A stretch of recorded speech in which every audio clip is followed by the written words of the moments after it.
Good evening. In the absence of a mayor, I would like to call the budget work session of June 16th to order. So, Ms. Yardley, may we have a roll call, please? Benson? Here. Birch? Here. Brunick? Here. Sarda? Here. Conkling? Here. Hunoff? Here.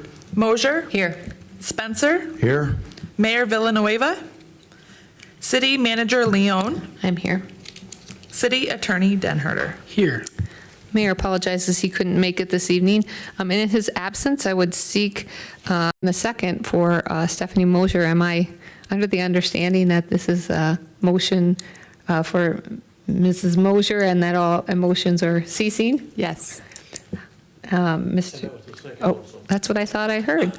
Okay, all in favor for Stephanie Mosier to serve as Mayor Pro Tem, please signify by saying aye. Aye. Opposed? Okay, thank you. I'm going to go to the podium, Mayor Pro Tem, and get set up.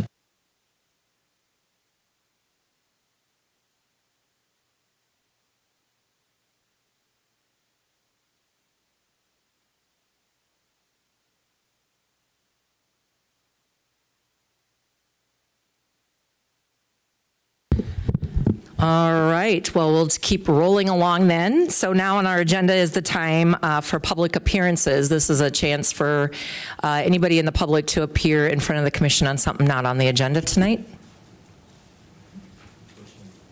And I'm not seeing any movement, so then we will move right along into the 2026 outside agencies and Triple B recommendations. So with that, I'll turn it over to City Manager Leon. Okay, thank you, Mayor Pro Tem and commissioners and the public. Because we have some new commissioners and because it's just a good review for all of us, I'm going to chat just a little bit about the budget process so we all get our hands and heads around that, and then talk to you about outside agencies first and the BBB, and then we'll delve into the capital improvement plan. If anyone has any problems looking at their packet or finding what we're talking about, if you just get Dwayne's attention, he or one of the staff people will help you. We apologize. Our internet is intermittent today, and so we're not able to access it. We have a hotspot. I'm not sure if it's working well or not. We are still recording the meeting though, so it is still being recorded. So our budget process really starts in April. We take a look at the year behind us, and then we take a look at the year ahead of us, and the department heads begin to work on their capital improvement requests. The capital improvement requests are done in a couple ways: community needs, community wants, projects that are slated to be completed. Also, sometimes we have circumstances of projects that have come up that we have to get done. Also, we have a capital improvement plan or capital equipment replacement schedule. So some of those things come up because they have met their useful life. Now, that's not to say we don't. We replace them just to replace them.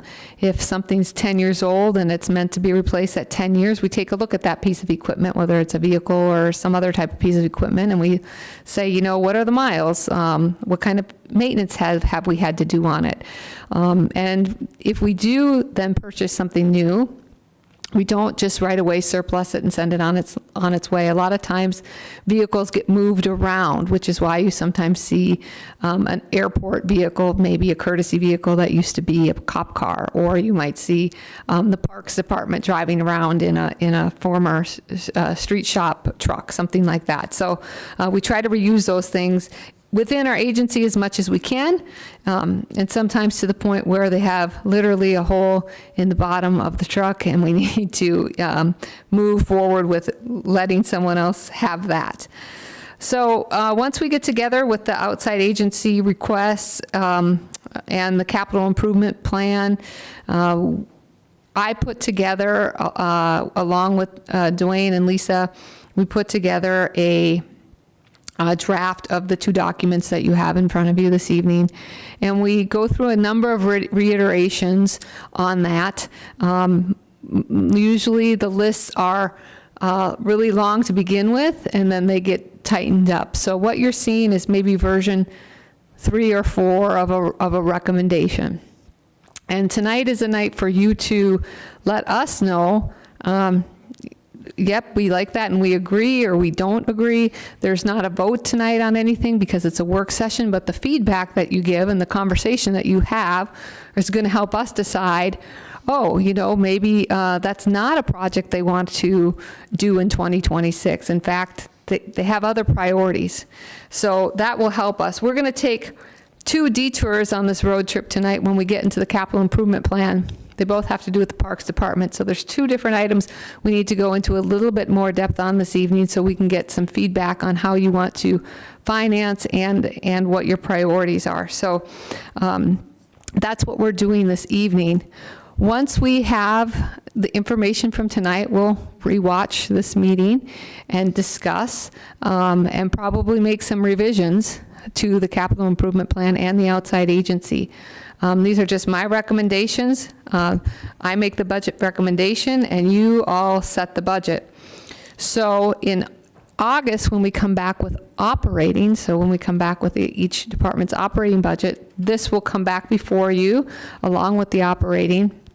And that's a point where it's presented to you. So we present it by statute to you by the end of July. And in August, sometime shortly before Riverboat Days, we come and we do a presentation of the full budget.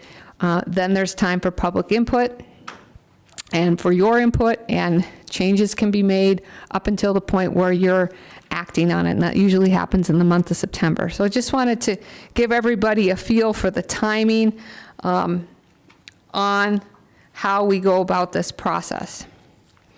So we have started working on operating budget already, so that's going on in the background. For all of our budgets, there's a couple concerns that we didn't have last year. Number one, we lost a major employer. Simples is no longer operating, as you know. That impacts both our sales tax, so our general fund, all the things that Simples themselves bought, but all the employees bought, and the sales tax that came back to the city. And we also had lost them as a water and sewer customer, which is a big deal for us. So we won't talk about rates this evening, but we will talk about utilities, and that's definitely an impact for our utilities. We also had very recently a sales tax reporting error. So if you saw Jean's emails today, you saw that our sales tax is still in the black, but it's barely in the black, and that's not where we want to be in June. So all those things are going into consideration, and in fact, we pushed some projects out. One of the projects we're going to talk about a little bit in depth tonight, we pushed out to 2027 because falls into that want category. But long term, that should provide us with some growth. So we're also trying to balance those things. We are building housing and we have grown.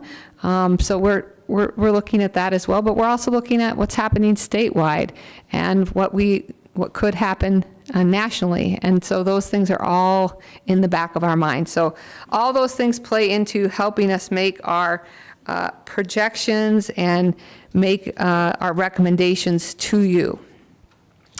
Our budget is not our financials.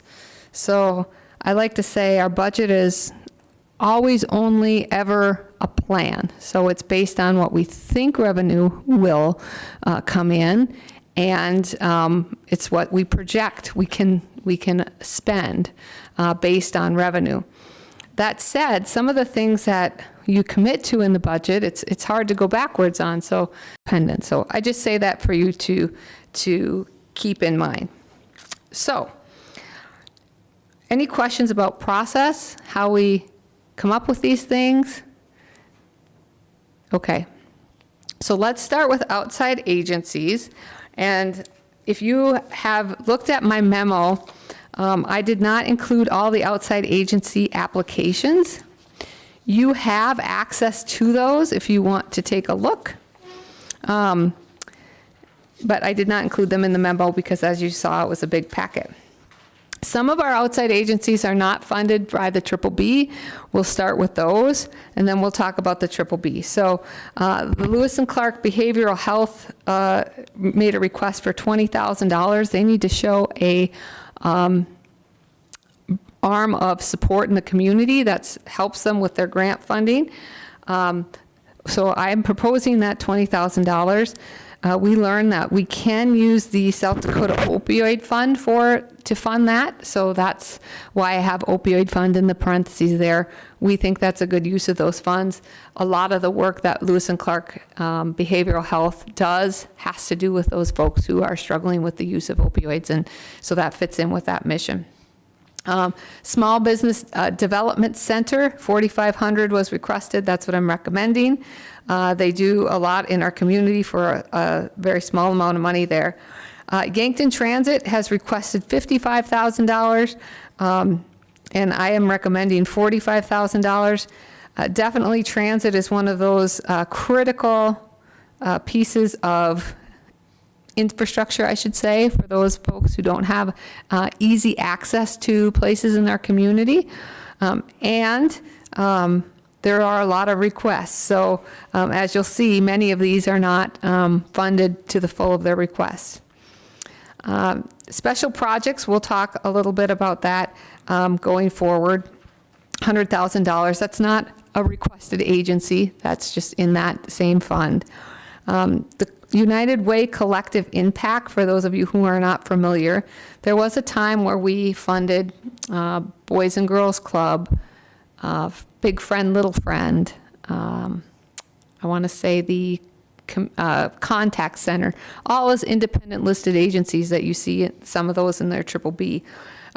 United Way made an effort some years ago to consolidate in some way giving.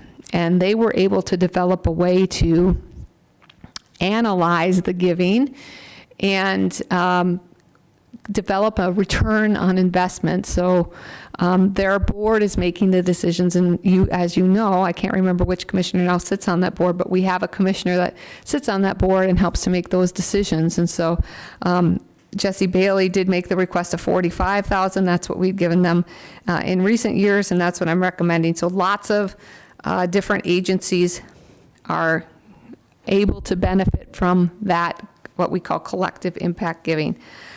Planning District 3, $14,884, slightly up from their request last year. I think it goes up 1 or 2% every year.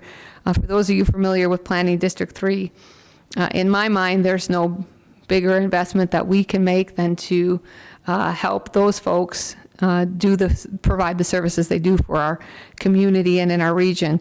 They help us manage a lot of our state revolving loan funds, our federal grants, and give us a lot of planning services extended from our community development office that we wouldn't otherwise have. So to me, that's a really good investment. So that's the outside agencies not funded out of the Triple B. So why the discrepancy? Why are we funding some out of Triple B and some not out of Triple B? Well, in your memo, I also placed the statute and the city ordinance that pertain to the Triple B. So the Triple B has some boundaries or some guardrails around what we can spend it on. So we can't pay for police department staff, for example, out of the Triple B, unless you set forward a special overtime fund for special events that's transferred. Generally speaking, it's economic development. It's the things that you're listing there. We do have a catch-all, architectural fees, construction fees, payment for a civic center, athletic buildings, et cetera, but also we have that promotional and advertising. So a lot can come under promotional for you. So you can often fit a lot of things into that language, but we try to be pretty clear with what we're doing with the Triple B and have reasoning behind it. So we wouldn't, even if we really, really, really want to buy that new fire truck, it'd be hard to say a fire truck is promotional. Well, we want it to be only promotional, but we're not going to use it only in parades. We're also going to use it for fires. So that's what I wanted to make sure we understood that. So that is different from the business improvement district or the hotel tax, the $2 tax. They're aimed at putting heads in beds, and this is really aimed at overall economic development. So people pay that third penny when they go out to dinner, they buy a ticket for a musical event, or they buy liquor, they pay that third penny of sales tax.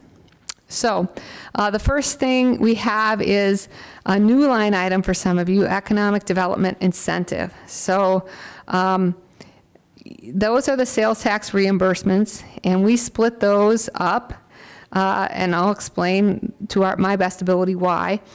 We split them between the BBB, the 101, special projects, and then in the 506. So here out of the BBB, we have 134,000 budgeted. We don't have any science as to how much we're going to end up needing in our budget, particularly the first year. Those stores that are opening yet this year will do well during the holiday season, October, November, December. That's when they're opening. We know we will have to make adjustments in years to come, but we still have to budget for the reimbursement. Part of the reason why we put some of these dollars into the BBB is because we believe that some of these stores might be a draw for people to come.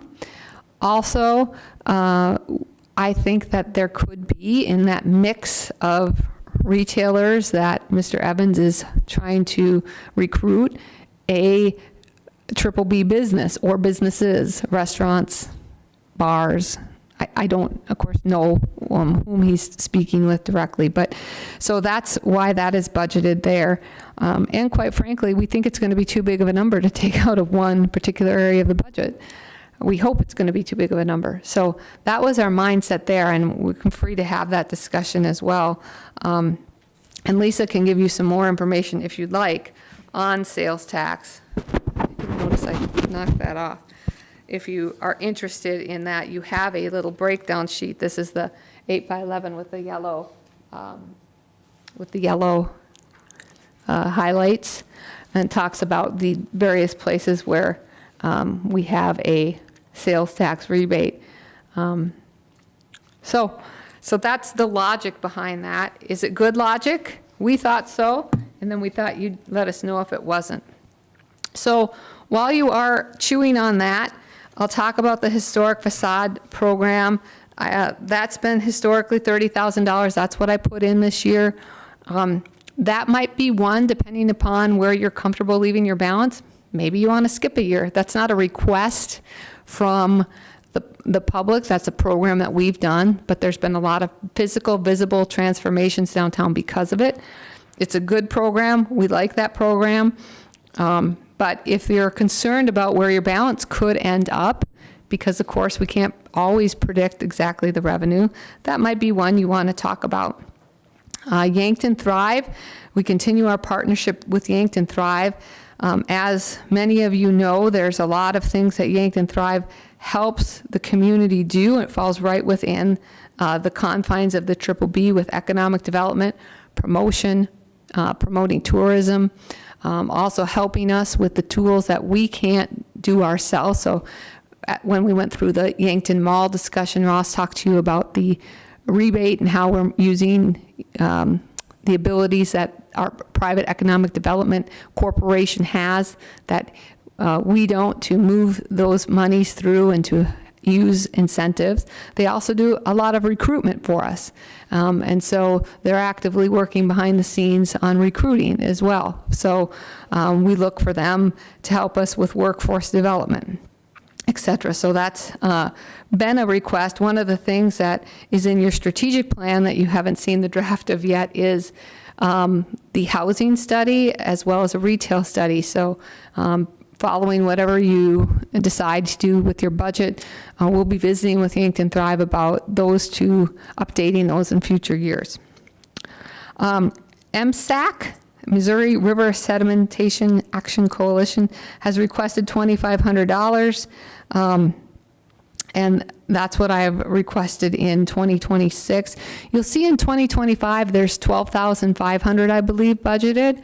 And I should look at my sheet to make sure that I'm saying those numbers, but I feel like I memorized it this weekend. But that is left over from pre-COVID, when the Missouri Action Sedimentation Coalition asked for a 25,000 contribution to do a number of studies, and they've spent part of it, and so we keep that in the budget because it's been approved by a previous commission. For those of you who aren't familiar with MSAC, it is an interesting and wild tale that's important for us to be involved in and to be active in, and too long of a story to talk about tonight, but I would suggest you do a little bit of background there. Long term, that's really good planning, I think, for preservation of what really is important to Yankton and where we're situated along the river. Fireworks. $27,000. That's roughly, along with some money for porta potties, what we spend on the 4th of July fireworks. That's a popular program. It is a one-time bang for your buck. So with the cost of everything and the amount of good departments and good agencies that request funds, and no one loves fireworks for 4th of July more than I do, but that's one to think about, and one we'll think about here a little bit more deeply going forward, because I have recommended a little bit additional funding in some areas, because next year, 2026, is a really important 4th of July for our country. So I want to talk to you about that. I go a little crazy, new commissioners, on fireworks and Christmas decorations and anything that lights up, so you have to keep me in check on that. Onward Yankton Dakota Theater asked for $25,000. I have recommended $27,500, and here's why. I spoke with Chris Hunhoff about this. Their request was for $25,000. They're for a capital campaign for restoration. I think we've touched on, or at least individually, a couple of us have touched on, that it would be nice to honor the 250th anniversary of our country with some special projects. I think this might be one of them. I think contributing to maybe what the veterans are going to ask about next week, next Monday might be one of them. But to do a few things. It used to be back in the old days when we celebrated our 100th anniversary as a country, communities would build museums and libraries, and we're not going to be able to do that this year. But I do think it's important to mark an important milestone for our country and our community, really. There is an initiative through the state of South Dakota to support tourism for the 250th. Your guys' call how much you want to push the gas pedal or pump the brakes on that, but I felt like the capital campaign for the Dakota Theater would be a really great place to support. Now, there's other partners as well. The additional $2,500, I don't think Chris was aware of because they've had some changes in the theater. We've historically given $2,500 to Lewis and Clark Theater to help folks in the performing arts put on their programs, to help promote their programs, to help see the acts come forward. Fits really well within the Triple B. It draws people, I think, to the community. The humanities are not always as invested in, and so while not asked for, I put it in my recommendation. Kramer Kenyon asked for $3,000 for upkeep of the heritage home, the Kramer Kenyon home. I have put that in at $2,500 for the time being. This is the annual request, not including any special requests that they might make. The website for the city of Yankton comes underneath the Triple B. The reason why it's higher than in the past recommended is because it's time for a refresh. I feel like we just went through that, but it's time again, so it's time to refresh that. It's a hard pill to swallow to spend that kind of money, but really that's our front porch. That's what everybody that's not here is seeing when they click on cityofyankton.org. So it's important that that looks professional, that things are as easy to find as possible, that we have good imagery, and we have the tools people expect now to conduct modern business. Before we turn the page, does anybody want to ask a question, have a comment? Okay, if not, we'll talk about Riverboat Days. A few years ago, we started helping contribute to Riverboat Days. That is the single most attended event that we have in our community. When you're outside of this community, people talk to you about Riverboat Days. They've requested $15,000. I put in $10,000. Again, all of these things are up for discussion. But their acts, and we can attest to this because we do our own musical acts, their acts are getting more expensive. It's more expensive to put on an event. It's more expensive to do the lighting, the staging, all of those things. So I do believe it's important, and you can certainly visit with the mayor about that, but I think it is important for them to keep that to be an open and free event for the community and for visitors. So special events coordinator activities. I wondered if someone would say, it's not special if you do this every year, but you remember last year it was special because we were celebrating the birthday of the bridge, and I was like, well, we got to do more than we typically do for that. So instead of the $45,000 that we had historically budgeted, we budgeted $100,000. And then we had such a great time on the 4th of July.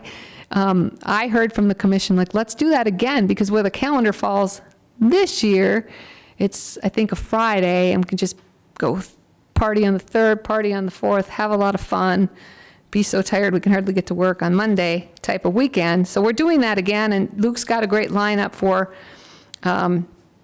the 4th of July this year. Well, now next year's special too, because it's the 250th. But I can feel like if my dad were here, he'd roll his eyes and he'd be like, we can't do all these big things every year. So if we're pushing too fast, you have to tell me, because now is the time to back off on that.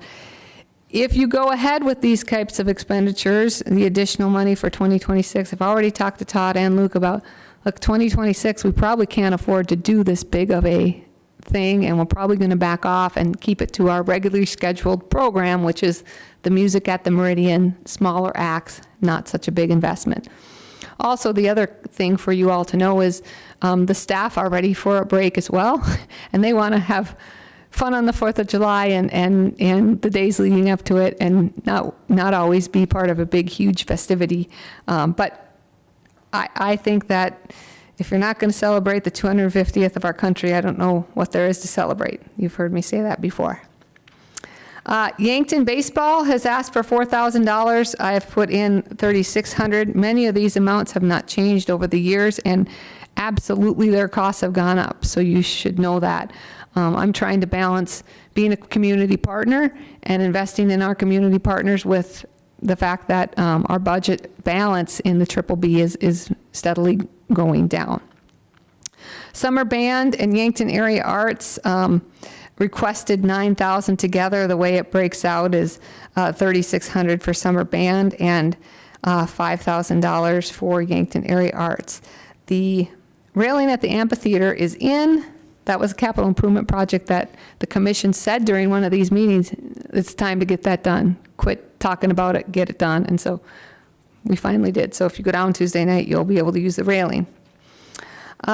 Special projects in here is basically somebody comes in with a request we didn't expect. It always happens. It's usually not $10,000, but to have a placeholder in the budget for things that we just didn't know were going to come before us and fit into the Triple B. We have some transfers for overtime. We have a transfer to the general fund for outside agencies to help offset some of those outside agencies that are not in the general fund, as well as facility promotions. So part of having the Summit Activity Center, the Aquatic Center, to a little bit lesser degree, but still important, Chan Gurney, is that we promote these places and that people know about them. And advertising, radio ads, promoting events, that's what that is for. It's not a lot of money to do that with. It looks like a lot of money, but for any of you who've done promotion of facilities and events, it's not. So, but it's there, and it's an important piece to continue to get folks to come to our facilities. Transfer to Parks Capital, that's typically for banners and flags and Christmas decorations and those types of things. And then the transferring to the TID debt service, so that is somebody's going to have to help me with the number, Dwayne, the Menards Culver's TID 11? 5. Well, I don't know why I got 11, who was 11, but the TID number 5. So that should probably roll off, we think, after this next year. Can I ask a question? Yeah, please. Can you explain what that is, what the purpose of that is? A rookie Lisa, do you question. want to take that one on the TID, on the transfer to the debt service?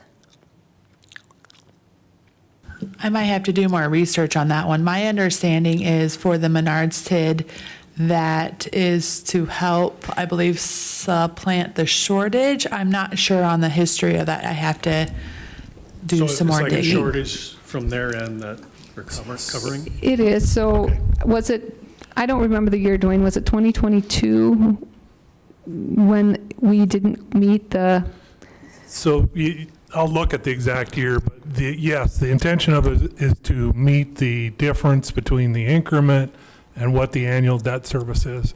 At one point, the TID was solvent, meaning the increment was greater than the annual debt service, but they realigned the property taxes for the schools.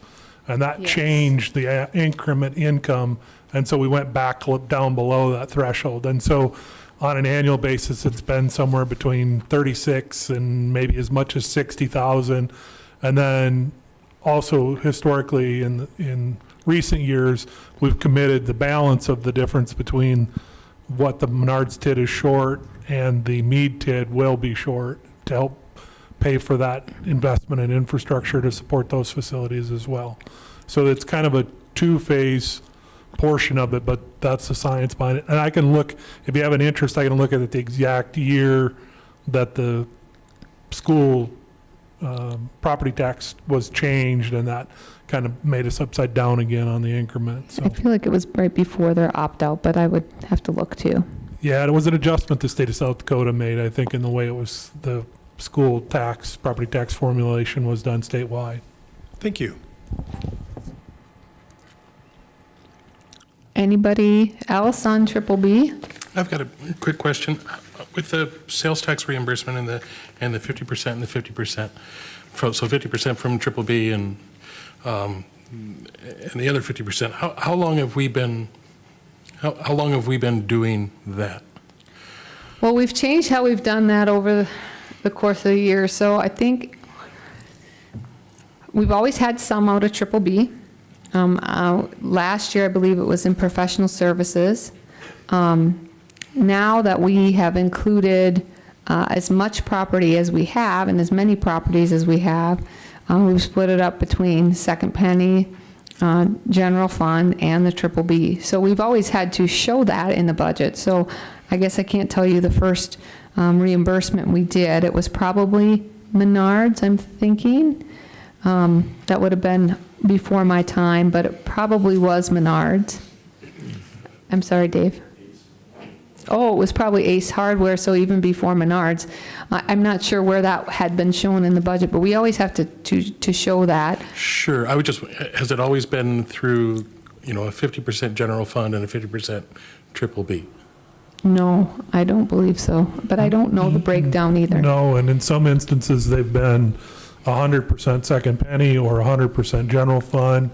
And in recent years, through commission's approval, that has transitioned to include some portion of each in the BBB or moving some of them to the BBB in light of the fact that the general fund is pretty limited options as far as increasing revenue. So Yeah, and that's really why we came up with funding a portion it out of the BBB, realizing that it's first and second penny tax, but also realizing that, we're really tight in both the 506, but really tight in the general fund, and I'm not sure.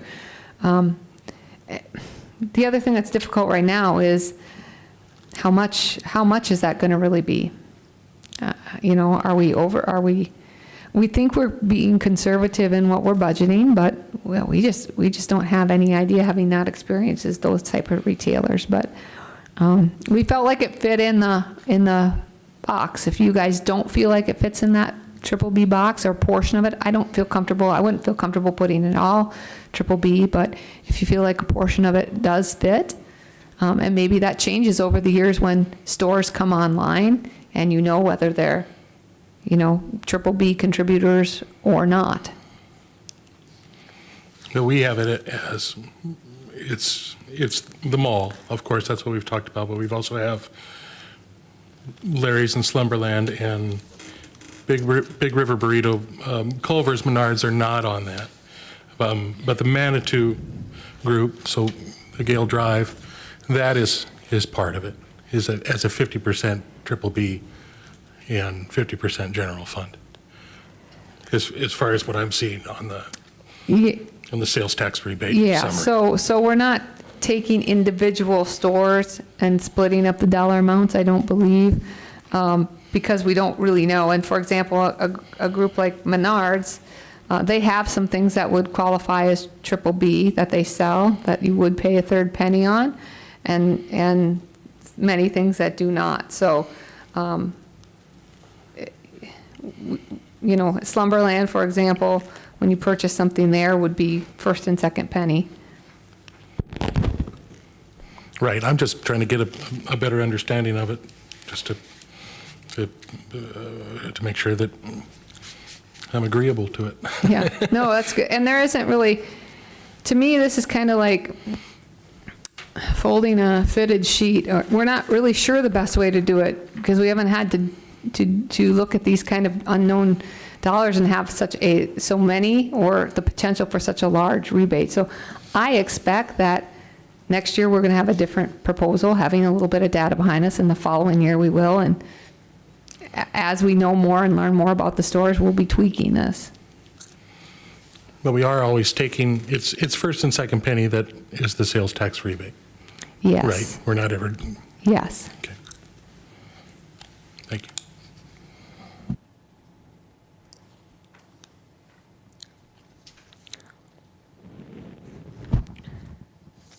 I am going to start getting out my capital improvement information, unless I see, Mayor, anything else people want to talk about. I was just going to say, does anybody else on the commission have any other discussion items, thoughts, questions as it relates to number 3 on the agenda, which is the outside agencies and triple B recommendations?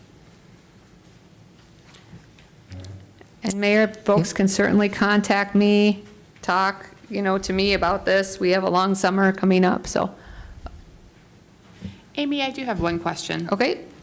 Going back up to the Yankton Transit and that one being lowered from what they had requested, is this one of the ones where they're getting a matching contribution based on what the city provides? I'd have to go back and look at the application to see if it's matching or not. I think they are an agency that requires, like Lewis and Clark, to show local government assistance. I don't think it's dollar for dollar. Okay. But I'll have to go back and check to make sure of that. Certainly, transit is a entity that we could not afford to operate on our own. They have a lot of different partners now. I think it's actually called now Southeast Transit or Southeast. Yes. Merged with Vermilion. And they also have some state dollars, I believe, that they can access. We did increase their budget a few years ago. But again, like the others, their costs have gone up too, but I can check that question and I'll let the whole commission know about that. I just have to go back and look at their application. Sounds good. I was just, trying to figure out if it was a $10,000 cut or if it turned into a $20,000. Yeah. And I didn't cut them, I just I got you. I didn't fund what they requested. Yes. And many of these have requested more than more than what I submitted, so. We did fund transit last year, the previous year at 45, is that correct? Correct. Right. Because I'm the liaison to transit and agree they do a lot of great work inside the community.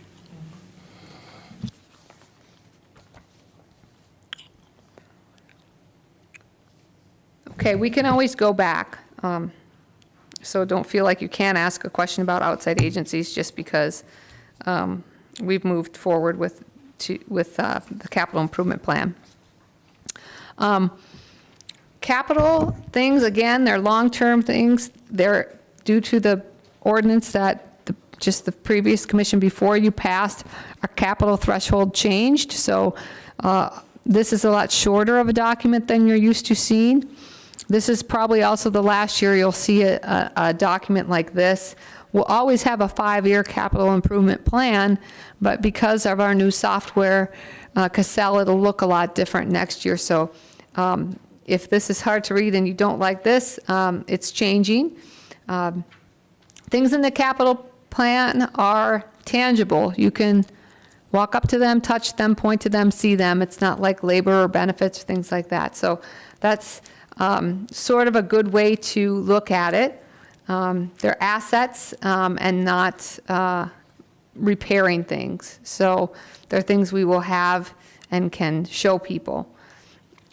Previously, you saw things that were below $5,000. So if the library bought a chair, you guys saw that in this capital improvement plan. You'll see the operating, maintenance, equipment, those types of budgets in each department be increased this year. We assume that by passing that capital threshold, you all trusted that if we're buying a piece of equipment in the library, it's actually a piece of equipment in the library. We assume that you all know and the public knows and they can ask or look in the bills that when the police department buys a vest, that they actually buy a vest and they're not buying something else. So part of that's for that reason, but really our capital threshold was quite low compared to most cities and still is. So that's anything over $5,000 shows up here. So some departments, for example, the city manager's department, finance and information services, we might have to buy a stapler or a monitor or something like that, but you're not going to see it here in the capital.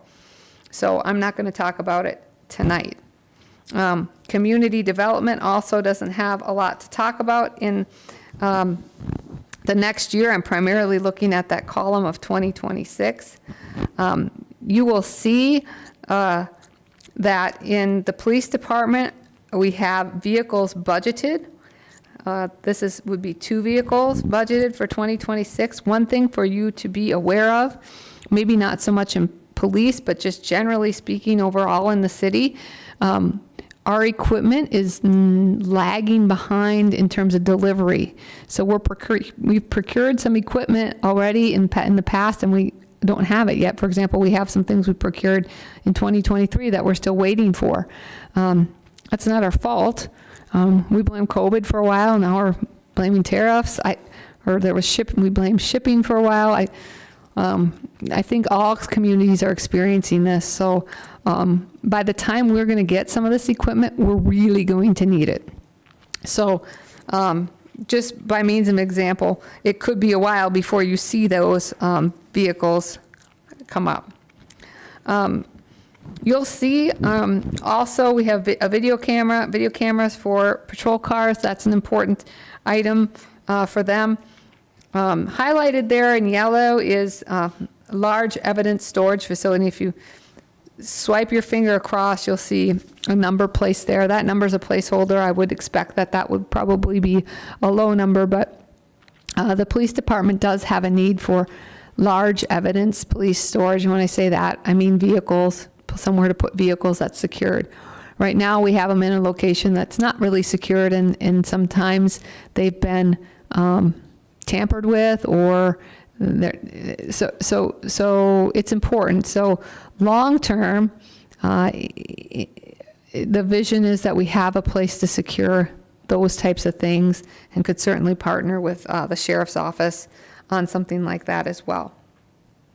Want to talk with you a little bit about the fire. So we have debt service, of course. I believe that comes off in 2028 for Station 2. We also have a very large purchase this year, which may or may not move forward with depending upon where we end up financially, but needs to happen, and that's with replacing engine number 1. We do have some funds set aside for purchase of a fire truck, replacement of an engine. Every time we talk about it, the price goes up, and that's not Tim's fault. It's just what's happening. It's incredible, the cost of these pieces of equipment. And this is not the Cadillac of engines. This would still need a lot to be, I guess, outfitted the way our folks would like it. But we do have some other options for purchasing that we can talk about depending upon what else we hear from you tonight. A quick question, and this Yes. has to do with the vehicle replacements and the police or the engine number 1. So when we budget in 2025 for $875,000 to replace engine number 1, if that's not delivered in 2025, we still pay for it in 2025? Well, no, we would probably pay for part of it. So what's happened in the past is, you don't, since things take so long, you have certain benchmarks that the company that needs to meet, and we've actually had fire personnel go and say, yep, in fact, there's the chassis, and it's built, and it's our name on it, and it meets all the specs before we go to the next phase of that. So that's just when I think a build-out can take a couple of years. He's saying almost 4 years now. So, who knows what could happen? We could all, well, at least my memory, I could forget we ordered the thing. But it's important with that kind of investment that we're continually checking on those things. And but what's important is also getting that price negotiated. So it doesn't get cheaper the longer we wait, but yet by the same token, there's a lot of things we need. So. Does that mean that when you order it, the price is locked in even if it takes 4 years? Depending upon depending upon the manufacturer and I guess the terms of your contract. So it could go up as they build it. I think the sooner the better, though. The sooner you can get a price on a piece of equipment like that, they start moving together, you start moving together. And I think and I'm not the equipment purchasing guru, but I think there's some room throughout that process too to negotiate. So before they build or put certain things on, if something changes, you can back off or say, oh no, we really did want these special foam sprayers or Dalmatian seat belts. So we have a slot committed for that, or? We have a fund. No, I mean for the ordering part. Are we in their timetable? No, We're not. no. So we could cancel that at any time. We could. We haven't ordered anything yet. Okay. Holding back for a couple reasons. One, where we are with sales tax. And two, Chief has been trying to negotiate a price and talk about a price. I mean, I think at one quote he got was over $1 million, which is what the cost of those things are. And so, that big of a purchase is a big bite, so we're kind of holding out. That a fire truck isn't something that I would like a department head to buy right away in January because there's so much year left, you just don't know. I mean, it's almost $1 million piece of equipment, so. Ross, did you have something to add? This is made a little more challenging because of state law. We have, some states have the ability to prepay and lock in a price, but we have to pay as we go. So it's a lot harder to negotiate with these companies because of that. The truck we have is working. Our trucks are well maintained. We've had a history of people who've always kept their trucks in pristine condition, but it's old and it's, it's got a lot of hours on it. And so we also have to keep looking ahead. It was hard when we purchased the ladder truck, when we did that. But I'm glad we did. We've used it on several occasions, and it's a piece of equipment that is important for a community our size, particularly with some of the buildings we have now in town. So I'm guessing better now than later because the price is going to continue to go up. So the sooner we can do it, the better off we will be in the long run. I know that's the philosophy of, many. Amy, with respect to the police department vehicles, how many vehicles would be in the $170,000 number? I believe that's 2 trucks, or is it SUVs? There's a mic over there, Chief. So all the chiefs know that's what the microphone is for over there. You're not a usual Monday nighter, so you don't know. Yes, that's 2 trucks or vehicles, and then the equipment. As we replace vehicles, like we just replaced 2 Tahoes. They didn't make Tahoes that we could switch them out to because all that equipment might transfer over if we were able to get Tahoes again, but they weren't available on state bids, so we had to go with Durangos.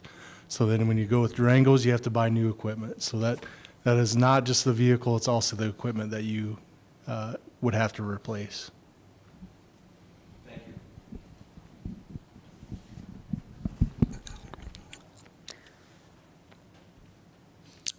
Let's see, any other lights? So I'm going to keep heading down to engineering, civil defense, streets. So you see in streets, we have to replace one of our trucks. That's a haul truck, I believe. As well as we would like to purchase a lowboy trailer. Right now, we don't have any easy way to move our big pieces of equipment. And so that is a piece of equipment we've been talking about and thinking about for a long time, and we think it's this next coming year is the time to do that. We also have a smaller trailer that we use those trailers pretty hard and heavy in the street department, moving pieces of equipment around as well. Also, you see further down, almost to the bottom of that page, a sander. The sanders use, they're used hard, almost probably more in recent years than our plow equipment. So that's up for replacement as well. We do have a replacement, as I mentioned, a replacement schedule, and if anybody wants to see that hasn't, I believe it was updated last November. How are we moving equipment around now without the lowboy trailer? I believe we're mostly driving it around, which is hard on the equipment, as I understand. Here's a microphone over there. I would think that it'd be hard on like what Commissioner Conkling just said, hard on the streets also. Let's ask the expert. Could possibly be. Yeah, so you'll see like our asphalt rollers driving down the streets. That would be one piece of equipment that we might choose to use the lowboy trailer to haul it to the north side of town to do paving. Also, if we have equipment that needs repairs outside of Yankton, such as a payloader that needs to go to Sioux Falls, we have to pay them to come and get that, to haul it to Sioux Falls for repairs and then to bring it back if they can't fix it on site in Yankton. So it's just, those are a couple of examples for lowboy trailer. Thank you. Yep. Before I turn the page, I'll have you move your eyes up a few columns and over to 2029. I have a $9 million number, street shop, central garage, fueling site. That's another placeholder. We talked a little bit about that at strategic planning. That probably go along with the time when we do an evidence storage facility that's secured. We are going to, at some point, while it's not a fun project that the community can use, it's a project that the community is going to need, and that would be the upgrading of our fueling station and our street shop buildings.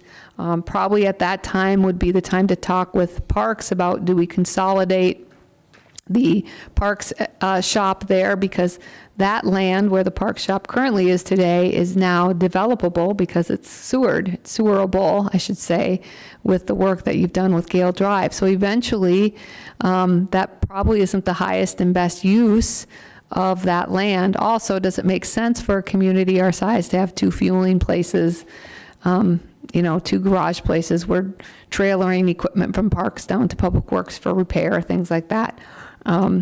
It's been decades, really, since we've done any major improvements on the street shop facility. And for anyone that would like to tour it, you will immediately, I think, probably agree with the fact that it's time to do some things to upgrade that facility. So I just talk about that as you have 3-year terms, so some of these discussions will come back, and depending upon what happens in the community, they might come earlier than you think. Anything else folks want to talk about with the street shop or our equipment? Otherwise, we'll talk about City Hall a little bit. We've talked about doing some building remodel. We've also had to do some substantial electrical work. We do eventually need to replace the windows. That's been on the capital improvement plan for at least 15 years, I think. We keep moving it out. The windows work as windows. They're not the best windows, but we mediate, some of the draft and things in the winter with, it's working. It's not ideal, but it's working. So it's one of those things we kind of keep pushing out in terms of maintenance. It's an old building, and we've with the investments we've made in it, we've committed to being there for some time. So,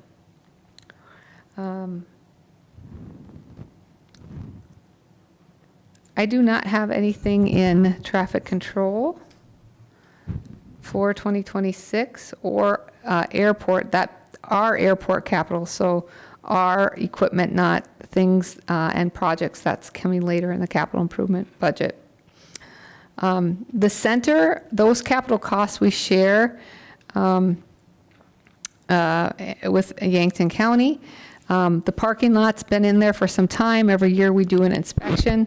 When it's time to do the parking lot, we'll just have to do it. But we do inspect it. We have done patching, and we keep up on that. So that is something that we are continuing to work through. This year in the library, we have $50,000 budgeted. We can't build a new library for $50,000, but what we can do is hopefully start the process of getting a concept plan and estimate for construction, finding out the exact size our community would need, the location, the scope of the project, the O&M, operation and maintenance, what that might cost long term to operate. And then we have a number in an out year for construction. Just like the street shop, just like you see the center has there for an addition, we have that place there. Those are community decisions, probably even beyond your scope as commissioners. They're community decisions that the community will have to help us make. Amy, on that, and maybe Dana has to answer this too, some of these, like you're putting out in 2029 in an out year, are you thinking, this one you put in 2027, are we thinking an update's going to come from the library, or kind of what is the timeline? Can you give just a quick timeline on when we can expect more of a, Well, should we stay or should we go? Yeah. All of that's going on right So now, the timeline they have. Yeah, the timeline that I would like to hope for is I would like to be able to have the trustees recommend a location to the city commission. That's how I understand state statute. We're actually going to have a meeting tomorrow where we're visiting through state statute on the powers of the library board of trustees. Once that occurs, I think that it's a good investment to hire a professional to tell us what would it cost to build and what do we want to build. It's not your mama's library anymore. Libraries include other things, space-making places, and maybe some meeting spaces and technology spaces. And we need the community to help tell us if they would support a library, what would it look like? So if you were involved in Dive in Yankton, we had a lot of different community design meetings, and we had a design group that helped us, community members, commissioners, parks folks, helped us design that facility and get that to the point where they could then work with an engineering firm and an architect on telling us what that might cost.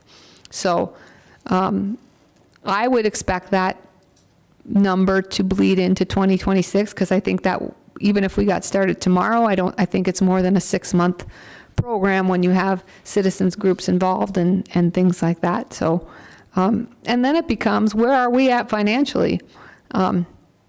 If the community, the state, the country, if we're not in a good place financially, it isn't right to ask the public to help us build a facility that we couldn't afford to operate or maintain. And, we have to talk about that when the time comes. While they're doing the study on a new library, will they do any consideration of addition or anything like that to the current library? That might be an alternative. Perhaps they talk about that, and it's just not something that's in the financial wheelhouse, and maybe it's an addition that would be more appropriate or more desirable, or a reconstruction or reconfiguration. Depends upon what it is the community wants to see and what they would support. So all those things will come into play.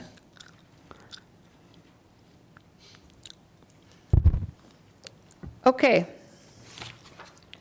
We're now to the Department of Fun, and this is the Parks Department, and this is where we have to take a couple of detours. Mayor, are you and the commission at a point where you need a break, or do you want to keep moving?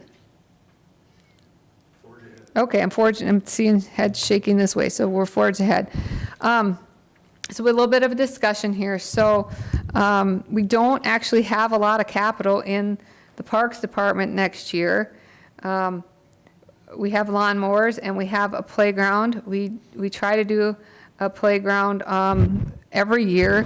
This playground in 2026 is Fox Run. Keep that in your head. Maybe drive by it as we keep talking. Some trucks for the Parks Department. You've seen many of those folks. They need vehicles. They use them frequently, and we consistently, almost every year, replace trucks in the Parks Department. So moving on to the Huther Family Aquatic Center, and want to talk to you about that. This is where this sheet that Lisa made, it will come in handy for you to take a look at, and she's going to help me with this discussion. The Huther Family Aquatic Center is already requiring some maintenance. So some of you will remember that we did a caulking project this year, and we have some planned maintenance, as you'll see, some planned capital. The commission, a previous commission was, in my viewpoint, wise to set aside some funds for capital improvements for the aquatic center, because we know that eventually it's going to need a new slide or a new play structure. Anything in our climate that's involved with water is difficult, as you know, and hard to maintain. So we know we're going to have to put in a lot of dollars to upkeep that. At the time that the opt-out passed, we had a different estimate from our engineer than where our bids came in. We were really fortunate on our bids, and we think our estimate was a little high. So we ended up cutting a few things from the project that we've already now redone. Some air conditioning, for example, in concessions, and some HVAC in the utility pump area. Should have just done those at the time. We paid more for them later than we would have if we just did them, but we were nervous. So our opt-out and our debt service have never matched. So the opt-out amount was, Lisa, you probably know that off the top of your head. I want a new foam cover for the microphone for Christmas. The opt-out amount was It was $884,043. And our debt service was $934,131.36. So about 50,000 difference there. That seems like a big amount of money, but pretty good on Al's part when he estimated based on where we thought that estimates were going to come in and what the opt-out was going to be. So we do this December have the opportunity to pay back more. This is our first opportunity, more than what we're required to annually. We didn't have that opportunity before. We think it makes some sense to do that for a couple reasons. One, the two haven't matched, so we think we think it'd be wise to pay off the amount to so that the debt service and the opt-out are equal.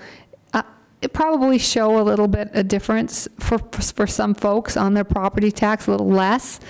But bear in mind, our property values have gone up. So if you pick apart or keep track of all your taxes each year, it'll probably look like the taxes, the opt-out taxes in some situations have gone up when actually it's your value of your home that's gone up. But overall, we'll make that a little bit less. Also, the other thing which makes that less is growth. So the more we grow and the more we have in the community, we're spreading that out a little more. So we think that makes sense to do, and we wanted to know if you think it makes sense to do. If you do, we'll make that part of your budget, and we'll have a resolution probably separate for that. It's something that whether you do want to do it or you don't want to do it, we want to come back each year and revisit it with you because it is public dollars, but also because the interest on those dollars changes. So, Lisa, I don't know if you want to walk them through this at all. It's, to me, very self-explanatory, but we have in here the language where it says, commencing on December 15th, we would have the ability to move forward with a prepayment. I think Lisa has a timeline, what she'd like to do it, which would make it easier for her on the paperwork, but I don't know if you want to speak to that, Lisa? Sure. According to the certificates of participation agreement that we have, you can see that we cannot pay our first payment until December 15th, 2025. So there was a budget work session from June 27th, 2022, and again, a resolution and discussion on August 8th meeting in 2022 as well. So this kind of recaps a little of that history. And like City Manager Leon mentioned, in order to align our debt service payments to the annual opt-out mill levy, we recommend to prepay $572,601 this December, which would then match those payments. Overall loan interest would decrease a little over $128,000. And bear in mind, that's on a bond term until 2039. So we have 14 more years of that. Based on the lease agreements, I don't believe we can shorten that term period. I can double check with, I believe, Toby in the past with Collier Securities, who originated the documents. However, I have talked with Todd Meyer-Henry with Meyer-Henry Sargents LLP, who did our bond counsel, and they confirmed that our payments have to be in minimum $300,000 amounts, and we do have an option to revisit this on an annual basis. So we will have to bring a future resolution. This has to be approved by the person who holds our bond. So we do have to give them 30 days notice and be approved by them. So that's something that we would like to bring. This isn't the first time or last time you're going to hear about this. We will have to bring a future resolution and also include it to 2025's budget supplement that you'll see later this November. So that's one thing to kind of notice. Just for general public information, our interest rate on this bond is 2.91%. At time of implementation, our bank interest rates were at 2.06%. Over the past year, a year ago, our interest rates were at 5.5%. Right now, we're at 4.6% interest rate through our bank. So that is one good thing, is that interest on that cash on hand is accruing income that we're helping to operate the pool, which has been very beneficial. In 2024, we received over $235,000 of interest income, which is part of why we did not raise pool rates for this year. So there is some benefits to that is helping our community. I'd also like to point out that the mill levy is decreasing. So if you kind of look at, for example, mill levy in 2020 tax year payable in 2021, the mill levies were 4.169. So per 100,000 assessed value of your home, you were paying about $73.59. This past tax year 2024, payable 2025, that has gone down to 3.424 mils, which equates to $68.53 per 100,000 assessed value of your home. So that's kind of course, depends on your home, and that is for owner-occupied residents. That doesn't include the other determinations. So, without even paying the prepayment, we're still seeing a lower increased mill levy and opt-out amount, which is very nice on our end as well. Can I ask a question? Sure. So if we do the prepayment, does that change, or how much does it change how much you have to transfer to the debt service of the aquatic center every year? That would, $50,000 would become zero. Okay. Yep, so that's what our goal is, to eventually match what we are receiving in mill levy. And as interest rates change, it's possible that we would come mid-year to you, depending upon what happens. But we think, unless we hear tonight, no, absolutely not, don't pay anything back early, then we would move forward with a resolution and a proposal. Once you act on that, then that action would become part of the budget for moving forward, 2026. So where would that 572,000 come from then? That's in this year's budget, 2025? That would come out of our 505 Aquatic Center construction account. That current fund balance is $2,153,000. Yep, so that is the amount from the certificates of participation. We can only pay it as towards our lease debt service. So we do have some constrictions on what we can put that money towards. I know we can't vote tonight, but is there anybody opposed, or are you good with the city continuing to move forward, Amy and folks? I think that's I think we're- I agree. Yeah, okay. I know it's not an official vote, but it doesn't sound like anybody's strongly opposed. I've got one question about it. When we had that discussion before, we talked about like a 50-50 split on that money. Is that correct?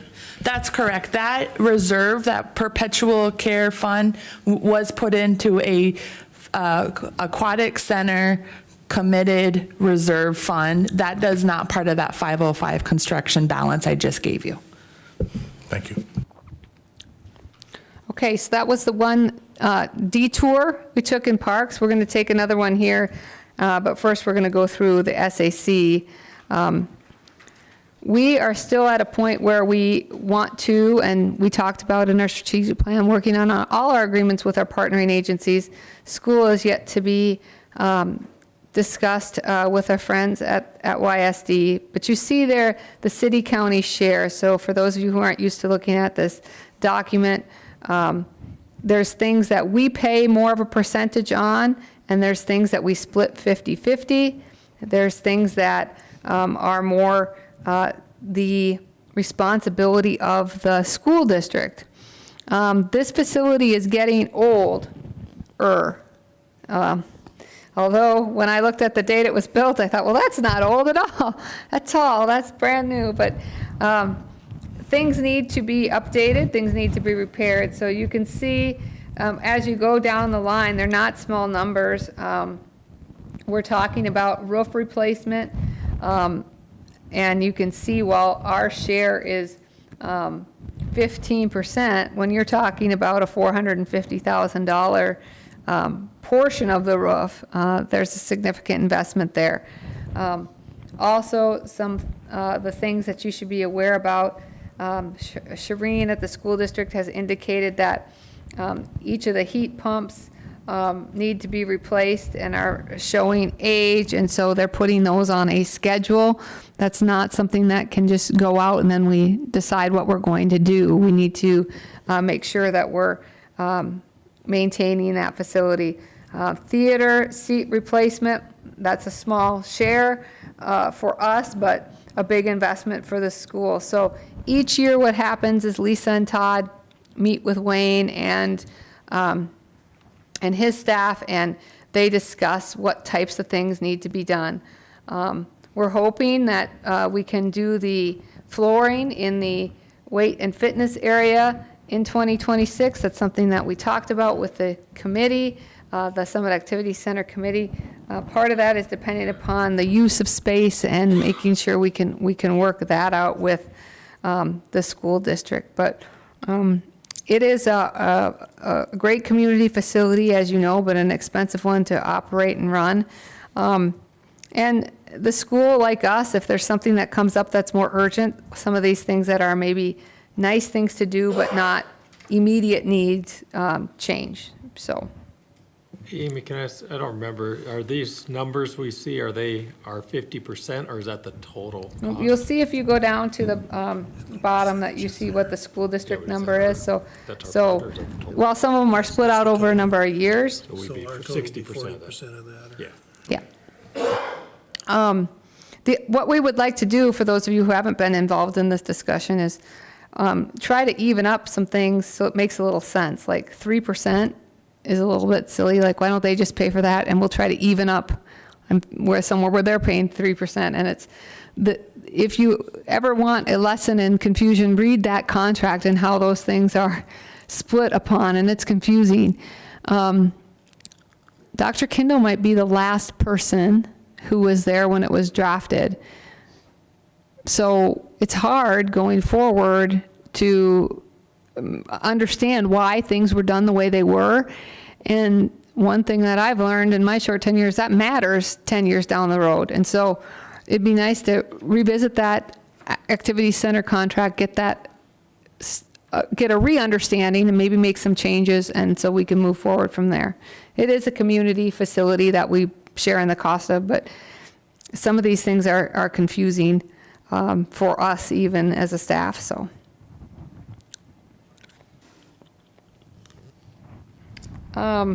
Marne Creek, only thing I want to talk about in Marne Creek really is the pedestrian bridge east of Walnut. So think between Walnut Village and Douglas Street. We found out that you can apply for a transportation activities program grant. So we're going to apply for one of those. It would be a bridge kind of like what we see at Westside Park Pond, only, to fit that space. So a prefab bridge.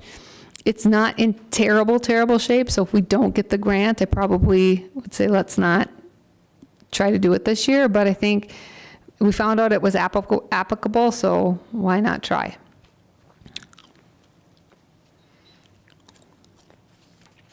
Can I ask what the land acquisition is? Yes. So at times, we have opportunity to acquire land. We had a lot of opportunity when we had our BEMA project. But at times, we have property that we would like to acquire along the creek, either because of where it's placed or because of the degradation of the creek. And so when we have the opportunity, if we don't have the opportunity, we don't spend those funds.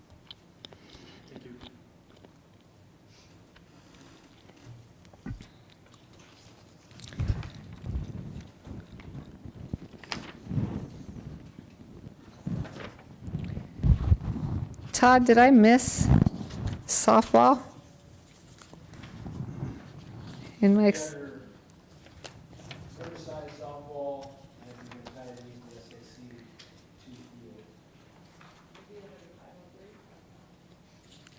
excuse me, I was excited to talk about the aquatic center, so now I need to find. I'm not there yet? Oh, I'm not there yet. Okay, good. I didn't want, that's our other detour is softball, baseball. Okay, so moving ahead after Martin Creek to the cemetery.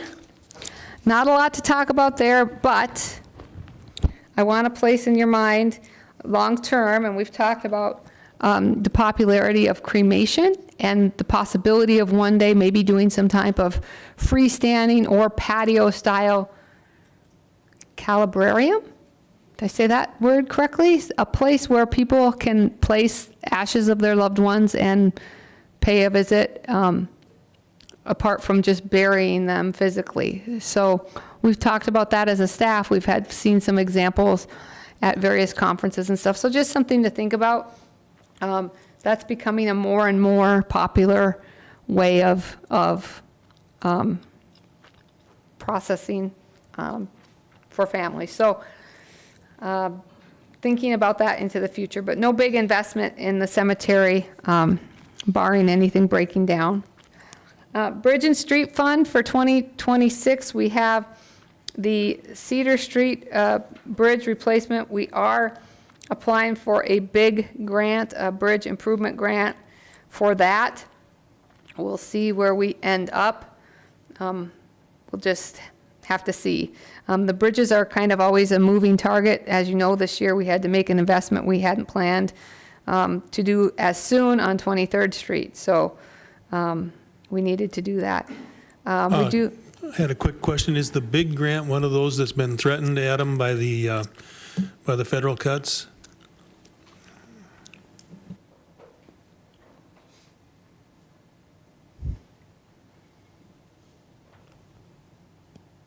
Heard of any threats to that program? What is a threat, triple threat, is the amount of cities, counties that want those big grants. So they're point-based, and the more money and more you put in, of course, need and condition and all that, but really the more money you put in, the better chance, the more points you get. We've been successful, but to stay successful, we have to be pretty aggressive, which is why we put in a 50-50 match. As everyone knows, that's part of the infrastructure, and we have to keep up on it. And we're the river city and the creek city and the fountain city, so we have a lot of bridges to take care of.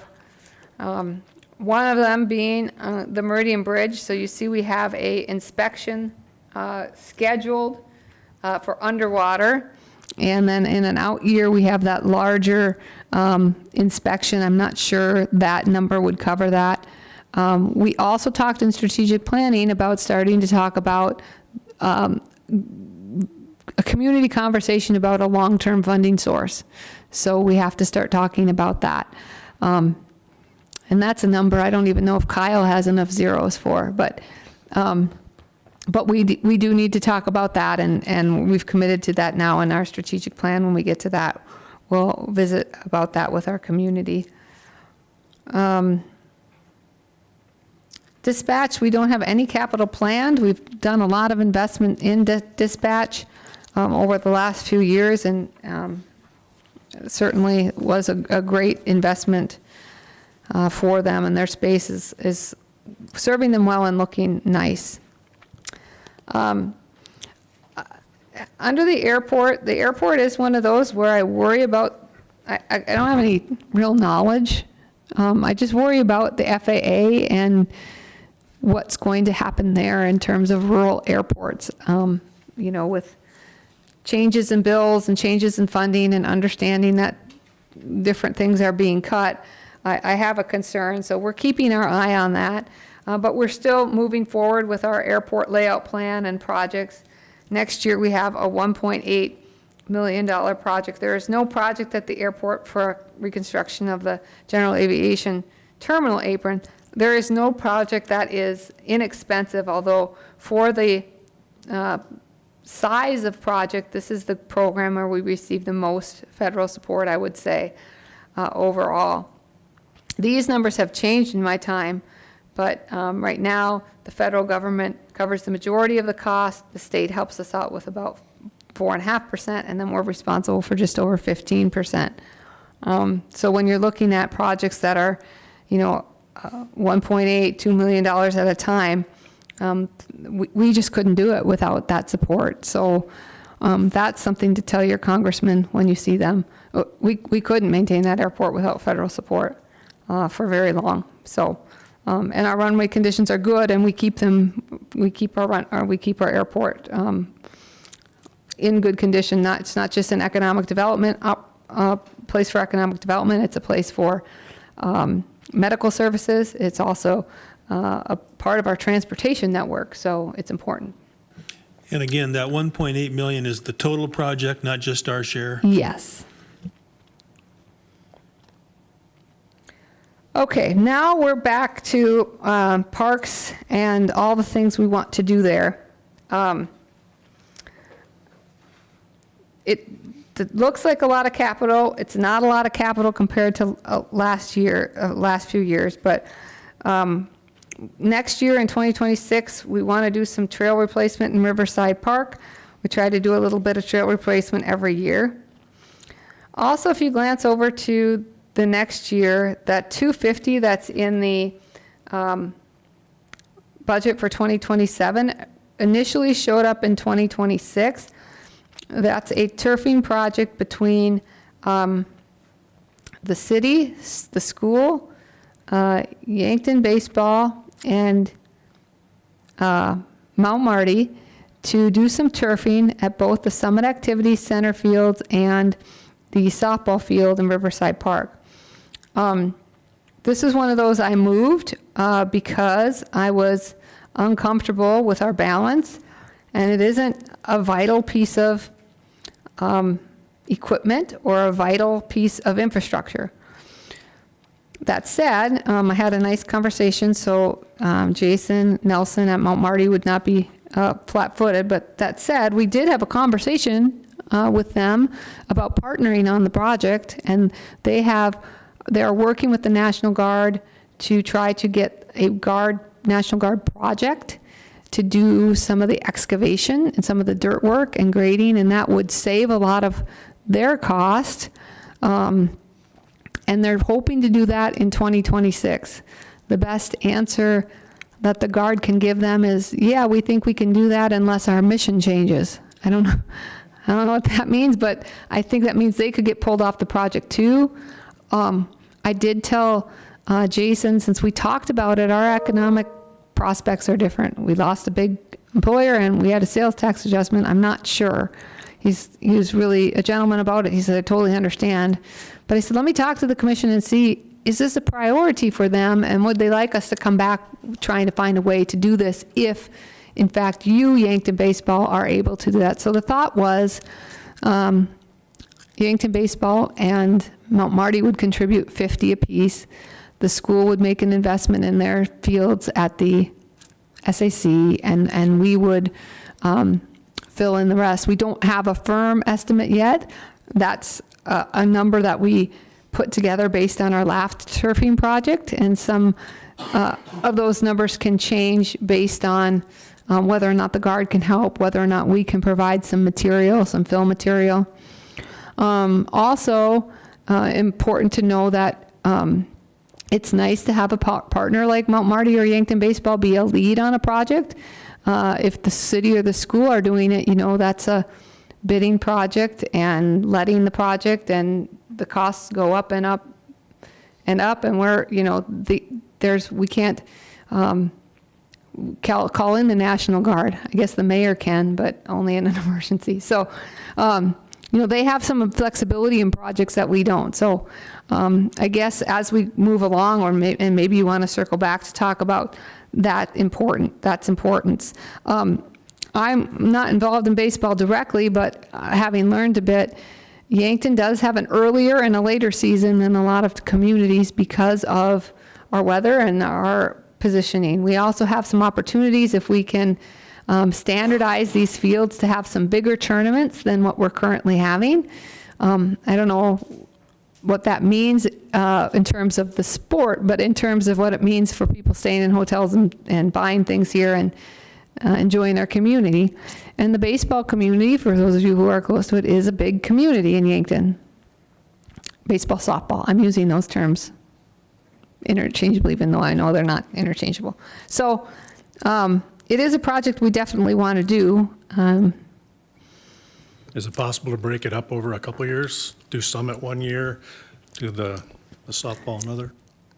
Perhaps, although it sounded like from what Jason's turf contractor said, the more they can do all at once, probably the better economy scale we get, because they bring it all down, they have their crew one time, they stay in Yankton, they go. So, and doing it later isn't going to be less expensive. We talked also about initially, perhaps the city could front some of the money for like Yankton baseball, as opposed to them taking a loan and them paying us back over a number of years. I'm not sure we'll be able to do that either, or if that's something we want to do now with our finances, though, in that situation either. But if it is an important project and you tell me, Amy, find a way, we'll find a way.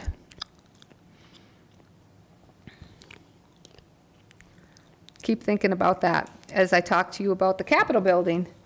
The Capitol building was built as a replica in the early 80s, I believe, by service clubs, and we use it all the time.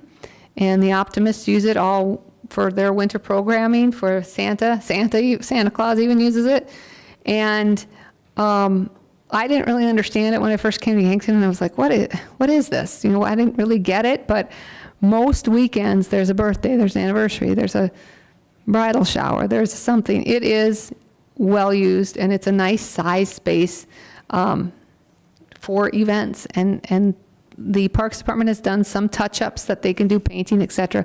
But we have some windows frames that need to be replaced. The siding is in need of replacement.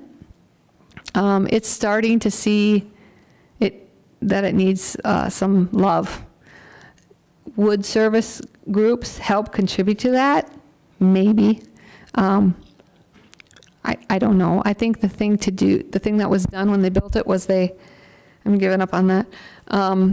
They used windows that they had, so they're kind of made to fit a certain, they made the window frames to fit the windows they had, and so we'd probably standardize that, but we do want to be sensitive to keeping the historic look, and that is important for the community, but also it's important for you to know that means the price goes up. So we probably need to put and should put some money into that building over the course of the next couple of years. I thought, well, maybe that can wait. Building department is saying it's probably time. So when we do that, we will also, if it stays in this capital budget, I will also talk to you about the friendly trees that grow right next to it, and have our Parks Department take a look at those too, and not say anything specific, but talk to you about those. And when we're reinvesting in a facility like that, we have to talk about what's around it too. So that's just the reality. But that's in, I believe, 26 and 27 to spend some funds on that.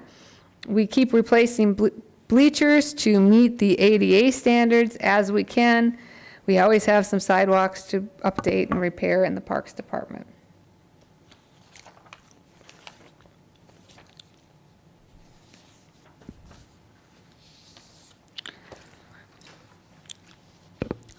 Any comments, questions, or reactions to that?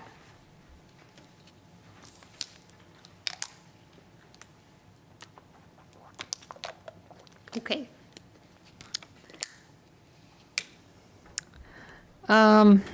Moving on to the next page, special assessment projects and the special capital improvement tax.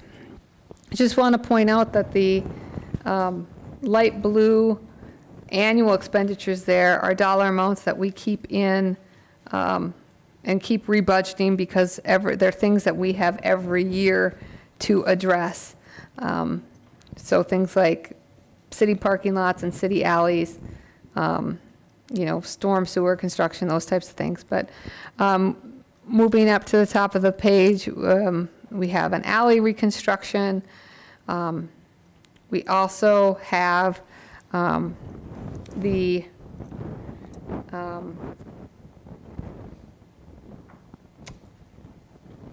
we have some of our transfers there and the professional services or the payment back to Thrive. So that's where that shows up in terms of the transfers in that section.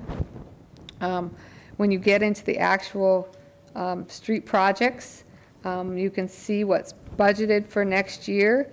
And here is a place where a commission before has said, no, this street actually needs to come before that street. But we do have our crews make an assessment of our streets. When you see 1W, that means there's water alongside the project, and that should match up with Kyle's budgets. And when you see 2 Ws, that's wastewater.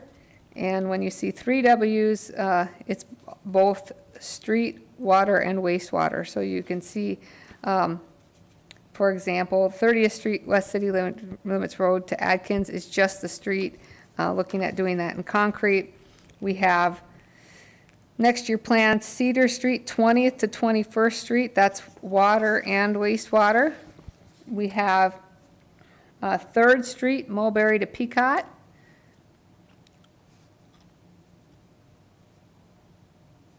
We have 10th Street, Maple to Locust, that's with wastewater. Kellen Gross Drive, we have 21st to 23rd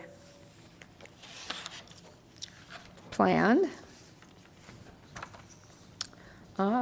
We also have the Riverside Drive, 4th Green to Locust alley with wastewater. Adkins Drive, Mulligan to Highway 50. Used to be, doing a $500,000 street project was a big project. It's not anymore.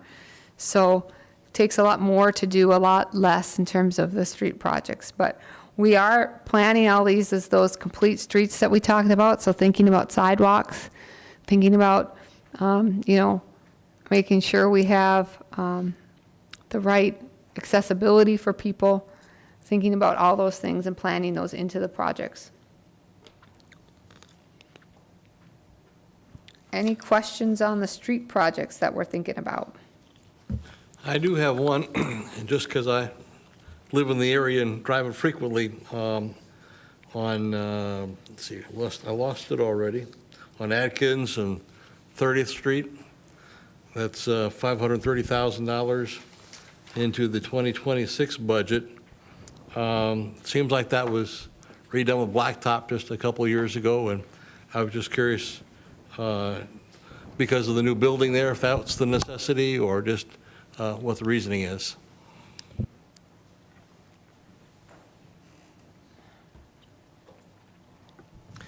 Yes, so we did pave an asphalt patch over the existing street to get us by through this construction that's going on, because we figured let's let the construction project happen. They're going to make their utility cuts in the streets. They're going to potentially damage streets with heavy equipment. Then we'll come back and do a full reconstruction. So that paving was just an asphalt patch.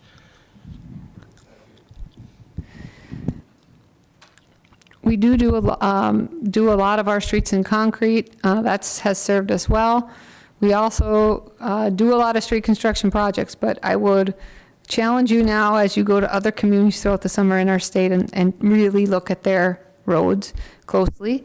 And I think you'll be proud of the work that we do and how we maintain our streets. I certainly am. And we're sort of, I think, a model in the state for how our roads look and how they're maintained and how well we keep them and keep them clean. So to me, that's an important thing, and our guys have done well with that. And when we do a street, it makes sense to take a look at the water and wastewater. Does that need to be addressed? The time to do that is when the streets turn up Amy, on the UCC church parking lot, is that going to happen That's this going to year? happen.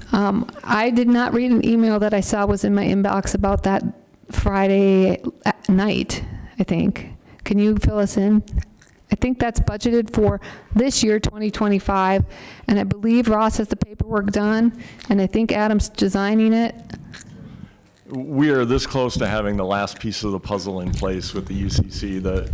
We're just working through some requests from the title company to make sure the transfer goes through correctly. So. I think I heard Adam say it's designed and ready to go as soon as we have the title work complete. So I'm hoping we can construct it this fall. So by Reformation Sunday, we can all park at the UCC concrete parking lot. Well, maybe be Reformation Monday for me, but yes. So I believe that's probably in here at some point, and I probably glossed over it. Yeah. Okay, gotcha. Other questions?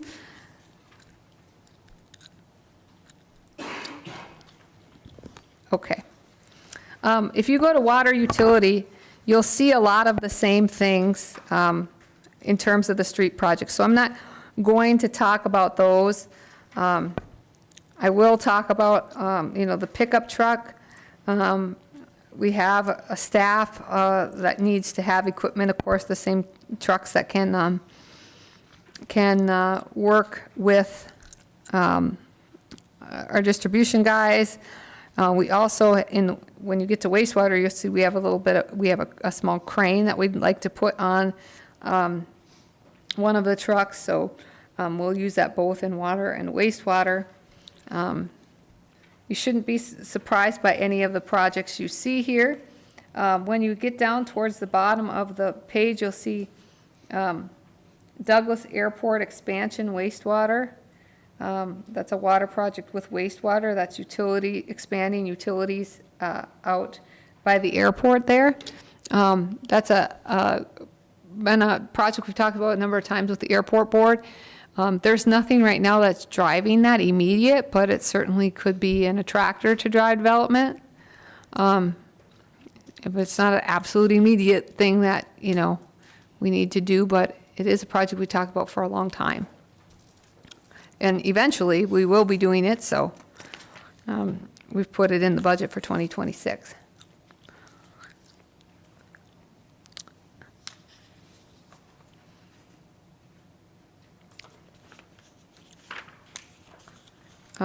There's a lot, as you look through the budget, you'll see on the second page there, page 12, the second page of water, there's a lot of projects in 2029. Some of these we're, putting out there on hold as we know we need to work on those, and they come into the timing based on other items, so they may move up or move back depending. Same with wastewater.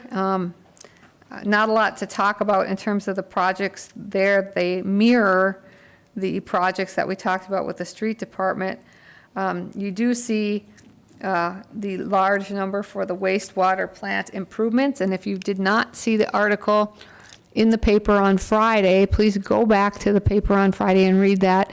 Tanner Hansen did an excellent job explaining sort of where we are, and you'll get a recap. I know Tanner and Kyle are excited to give you an update as a full commission on where they are in a future work session this summer. Also, the wastewater plant is a great thing to tour and go through, and if you haven't done that, fascinating. And we took a big step on Friday with the digester lid, but a huge project. So kudos to the previous commission who decided to think really carefully and act swiftly on opportunities during COVID, because we're able to do a really big project, and we have a lot of federal funding, over 18 million in federal funding. Is that correct? Okay, 16, 18 for you, who's counting? But perhaps I'm thinking 16 with the 2 million from the state. Yeah, but the long and short of it is that project would still need to be done if we hadn't jumped on it and moved forward. And so I know people look at their utility bill and just go, oh my goodness, but that project needs to be done. And the wastewater plant operates all day long, 7 days a week, 24 hours a day. And so those things wear out. The EDA project that we started in 2011 was just the tip of the iceberg when it came to what needed to be done there. But we have done a good job moving forward with that project, and that'll continue for a couple more years yet anyway.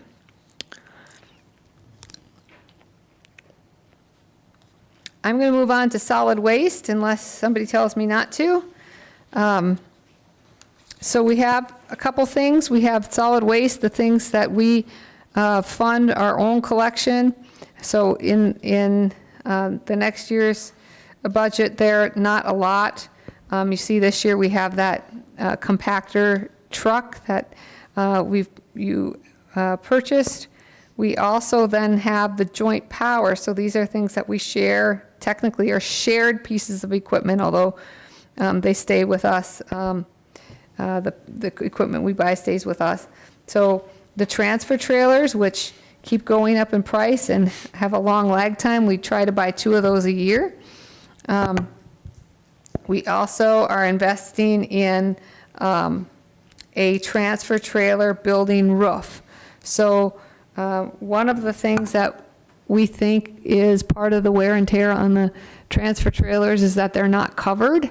And the ice and snow and freezing is tough on them. So we're thinking of, construction of a sort of transfer port, I guess I would call it, so that we're not on top of the trucks spending time and workers' comp dollars, unfortunately, on taking ice off, trying to get the trucks ready to go across to Vermillion. So we think we can preserve the life of the trucks a bit, of the trailers, if we have them covered. Of course, heated storage would be preferable, but that's probably out of the question. I have 2 questions. One's Okay. a rookie question. What is it says DENR, I know they're called DANR now. What is that debt service for? I believe that's still the scale house, is that right? Or is that the rubble trench? I believe it's a scale house, and it should be paid off in 2027. So that would be the gatehouse that we took a loan for, as well as the new scale, newer scale. It's probably been almost 10 years now since we've done that. The other question is, I know in our planning session, somebody brought up reevaluating the recycling as part of that. Is that still something we're going to consider? I think we'll probably need to. Right now, Millennium does take our single stream recycling. We probably need to look into the cost of that recycling, and if it changes for us with Millennium, that definitely would be, it'd be too late then to reevaluate if they would no longer take. So I think we need to talk about probably either reevaluating it to request that perhaps Vermillion and the rest of Joint Powers participate in recycling the same way that we recycle, or that we reevaluate how we are doing it here in Yankton. So in Vermillion, they're still sorting, and they're still doing some of the direct sale of their recycling, and we're taking our single stream to Millennium and just dropping it off there, and they charge us for that per ton, and we don't see the revenue from the sale of that. That tonnage cost goes up each year, and there's been, I think, some loads that get denied because the recycling is not pure enough, and then we literally have to bring it back we bring it to Vermillion. That doesn't happen frequently, but all those things should probably be evaluated and looked at from a community standpoint. but then you have the environmental factor to consider as well, and the importance of that. Thank you. Fox Run, we've sat down with Great Life and talked with them about what their needs are. In your agreement with Fox Run, we split the capital. It's hard, if we were to go our separate ways, it'd be hard to split a mower in half. So we try to buy things of equal value the best we can in that agreement. Of course, their mowers are expensive, and the equipment out there is expensive and used frequently. So we always have mowers to purchase. They would also, I know, like to do some clubhouse repair. If you go to that clubhouse, look up and look at the ceiling tile. I think that's something that they'll want to address with us in the future, because it's, when we had a simulator in there, I don't know, people weren't kind to that, and over time, I don't think it's probably ever been redone, and I'm not sure when it was built, but it's probably an over 30, 35-year-old ceiling, needs some TLC. Okay, we're starting to come close to land the plane. In Central Garage, we have a mower that needs to be replaced, so we're looking to do that next year.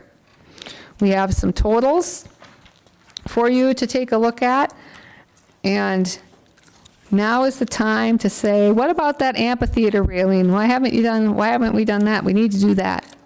Or, a project that's really important that we need to really push to the front, or something that you say, this can probably wait, or how is the condition on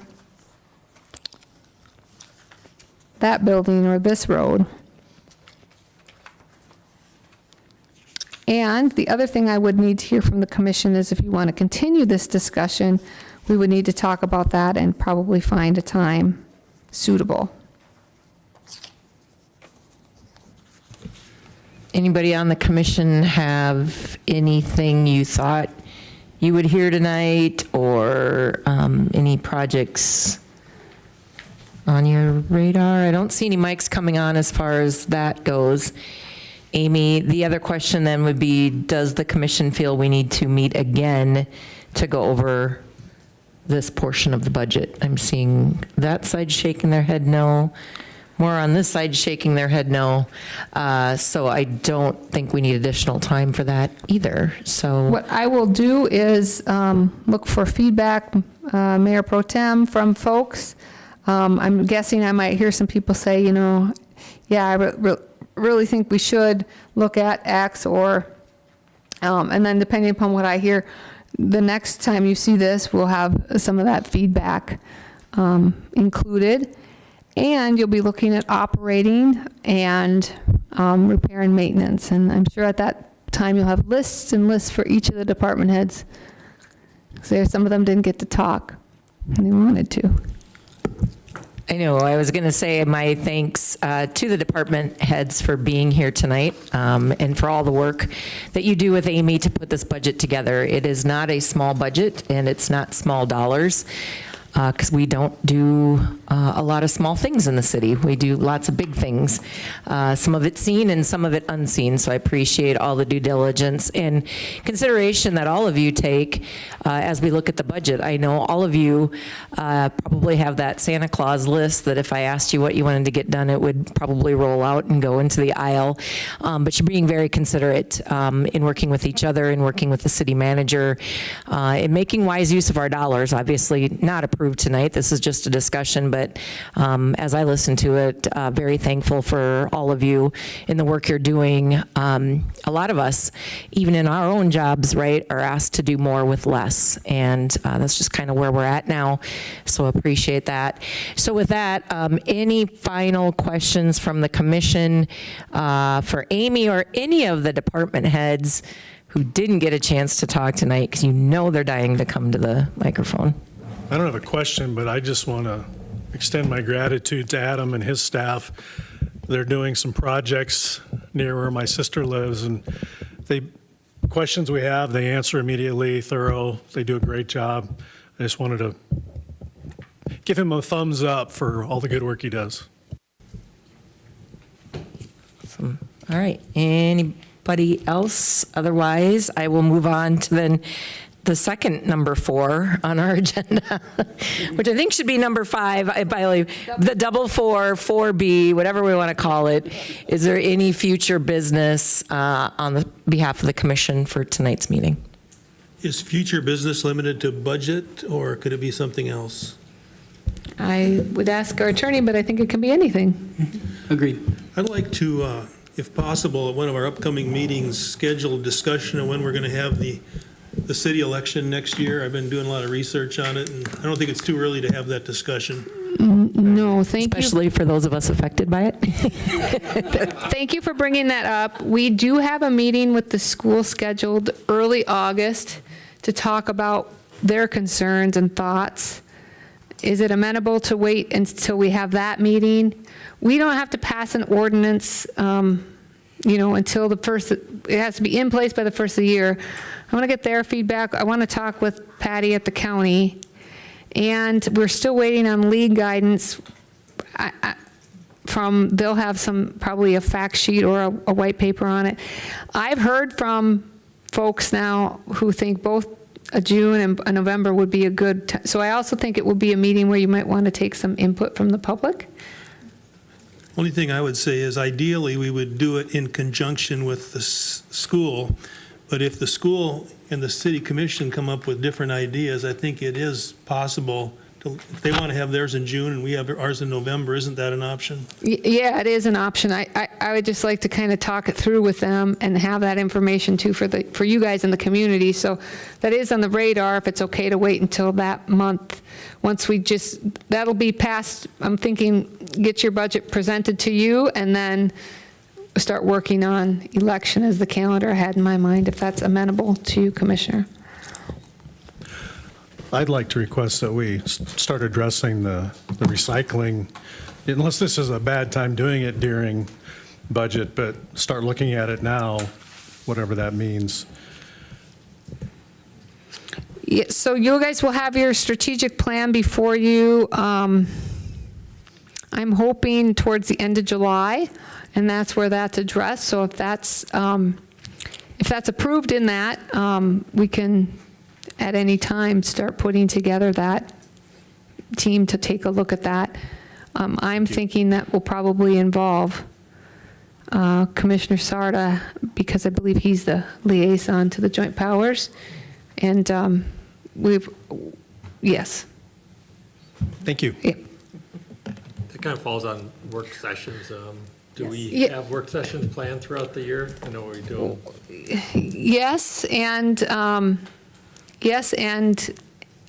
also, I would like more feedback. Since we changed our meeting time to 6, I'm not sure if what we have been doing is adding kind of work session type items into the regular agenda, but perhaps you'd like to do them on the off Monday, but yet do them earlier. So I would still look for some feedback.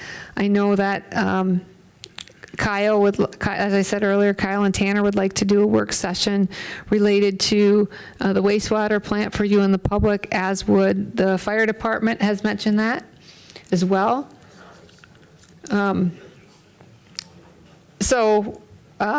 We have a number of things. I've tried to stay away from them in June and August because we have extra budget meetings, but we can certainly plan one for July. Maybe on the off Monday. I have to take a look at the calendar there. Yeah, it's kind of nice to do it all in one night, right? It is nice to do it all in one night, and I think recent commissions have liked that. So maybe I'll put out a little query and people can reply to me only with their opinion on that. All right. Any other future business from the commissioners tonight? Two good topics to definitely get in our radar for sure. All right. Seeing no other microphones coming on, I would ask for a motion to adjourn the work session. So moved. Second. I got a motion in 2 seconds. All those in favor say aye. Aye. Opposed and abstaining. We are adjourned. Go have a great evening, everybody. Thanks for coming tonight.